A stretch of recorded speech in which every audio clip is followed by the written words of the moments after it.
Que se passe-t-il? Nous parlerons dans un instant de Vladimir Poutine. Il s'est exprimé, voilà, toujours prompt à refaire l'histoire. Et vous allez voir qu'en matière de révisionnisme de l'histoire récente, l'histoire contemporaine, il s'y entend. On a mis de côté pour vous 3 extraits de l'intervention aujourd'hui de Vladimir Poutine. Mais avant, ça serait pas mal qu'on se penche sur les armes. Que se passe-t-il sur le front ukrainien? L'arrivée des armes, des chars, etc. Oui, parce qu'on parle des armes russes, mais il y a quand même du mouvement aussi côté ukrainien. Alors, il y a eu cette déclaration du président Duda, le président polonais, qui déclare qu'il était prêt à remettre ses MiG-29, donc ces avions, à l'Ukraine. Il a précisé que ça pourrait se produire dans les 4 à 6 prochaines semaines. Est-ce que déjà, parce qu'il a quand même souvent dit, Duda, qu'il avait ses MiG-29 et qu'il allait pouvoir... Est-ce que là, ça vous semble concret ? On va le voir. Je pense que les Ukrainiens en auraient vraiment besoin et seraient ravis de les avoir. Je parle sous le contrôle de Xavier qui suit ça beaucoup mieux que moi dès que ça vole.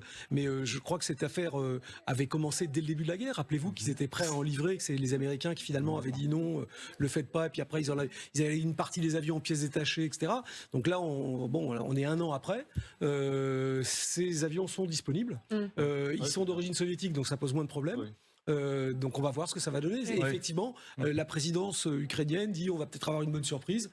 Écoutez, on va voir. Xavier Titelman, vous qui êtes un spécialiste des questions aéronautiques, qu'est-ce que c'est que ce MiG-29 ? Est-ce que c'est un avion post-soviétique ou carrément soviétique, ultra ringard au niveau technologique, ou est-ce que c'est encore un avion de chasse redoutable ? Eh ben justement, le MiG-29 polonais, c'est pas du tout le MiG-29 ukrainien. C'est des avions évidemment soviétiques à la base, mais ceux qui sont utilisés par la Pologne, ils ont été largement mis à jour. Leur avionique, c'est du standard OTAN. Ils sont capables de délivrer des armes modernes, notamment les bombes guidées comme les JDAM, peut-être des missiles de croisière, mais en tout cas, ils ont les connectiques qui permettraient de tirer des missiles qui sont très intéressants. Et les Ukrainiens, déjà aujourd'hui, utilisent des MiG-29 et ils le disent, on a plus de pilotes que d'avions parce qu'une partie de la flotte des avions a été détruite au sol sans perdre de pilotes. Donc ils ont beaucoup de pilotes disponibles et ces avions, ils vont évidemment beaucoup les aider. Mais en réalité, c'est pas la première fois parce que la Bulgarie, la Macédoine du Nord ont déjà donné d'autres types d'avions, des Sukhoi 25. Et je reste convaincu que d'ici l'été, il y aura également peut-être des Mirage 2000 qui vont arriver. J'ai échangé avec des pilotes de l'armée de l'air qui ont intégré des pilotes de MiG-29 de l'Allemagne de l'Est à l'époque. Et il leur a fallu seulement 3 mois pour que ces pilotes soient lâchés pour les missions de base sur un Mirage 2000. Donc même des avions occidentaux, finalement, c'est pas si compliqué que ça. Et à partir du moment où on appuie sur le bouton, ça se fera assez vite, beaucoup plus vite que ce qu'on pouvait croire. Gallagher, vous aviez une question Oui, alors c'est une question naïve et probablement bête, mais je vois à peu près comment est-ce qu'on transfère des chars lourds en direction de l'Ukraine. Ils sont chargés, me semble-t-il, sur des semi-remorques, mais comment ça se passe pour des avions de chasse ? Est-ce que c'est le même moyen de les faire transiter ? C'est compliqué, non ? C'est une opération logistique spéciale qu'on est en train de faire. C'est-à-dire qu'on fournit des pièces détachées qui, quand on les remonte, ça fait un avion de chasse. Donc ça, on l'a fait pour les Sukhoi 25. Ils n'y ont pas été en volant. Par contre, peut-être que les MiG-29, en volant en très basse altitude, ce serait possible de les faire passer parce que maintenant, objectivement, on connaît quand même le niveau de la défense aérienne russe qui est inexistante du côté de la Pologne. Donc ça pourrait voler très très bas. Je vous rappelle que tout au début de la guerre, le premier jour, quand les Russes avaient bombardé, il y avait des avions de chasse ukrainiens qui avaient décollé, qui étaient venus se réfugier en Roumanie et qui sont repassés la frontière le lendemain. Donc on pourrait très bien imaginer que ça se fasse. Mais à l'époque, quand on avait fourni les Sukhoi 25, on voulait pas que ça se voie et donc on les avait fournis en pièces détachées. Comment ça question très naïve. Des aéronefs de ce niveau, de ce prix, de cet intérêt tactique et stratégique pour les Ukrainiens, on les stocke où ? C'est quand on a la puissance de feu des Russes et qu'on est aussi décomplexé que des Russes, on envoie des missiles sur les bases de l'armée de l'air ukrainienne.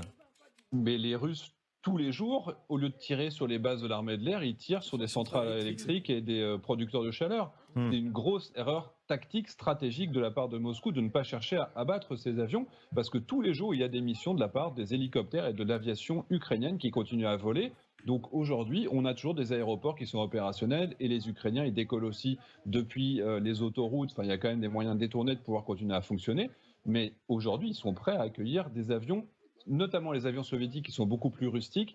Effectivement, pour avoir des avions occidentaux qui sont un peu plus fragiles, avec des entrées d'air qui sont plus basses et qui auraient besoin d'un terrain qui soit plus propre, Peut-être qu'il faudra remettre en état un certain nombre de pistes, mais aujourd'hui, les Russes sont dans l'incapacité de venir à bout de l'aviation ukrainienne. Donc, il y a les MiG-29 polonais, il y a la première ministre finlandaise aussi qui se dit ouverte aux discussions sur les dons de F-18. Cette fois, c'est ce que dit la première ministre finlandaise. Est-ce que c'est pas quand même un peu une claque aussi Dites-moi ce que c'est qu'un F-18 par rapport à un F-16, Xavier Titelman. Alors. Qu'est-ce que c'est qu'un F-18 finlandais? Grosso modo, c'est les avions de génération 4.5 améliorés avec des radars de meilleure qualité qui vont porter plus loin, avec des capteurs de guerre électronique qui vont mieux savoir si eux-mêmes sont visés par des avions ennemis, qui peuvent auto-éclairer leurs cibles en désignant avec des pointeurs laser parce qu'ils ont des pods en dessous. Ils peuvent larguer des missiles de croisière qui peuvent aller potentiellement à plusieurs centaines de kilomètres. Là, on pense par exemple au pont de Crimée.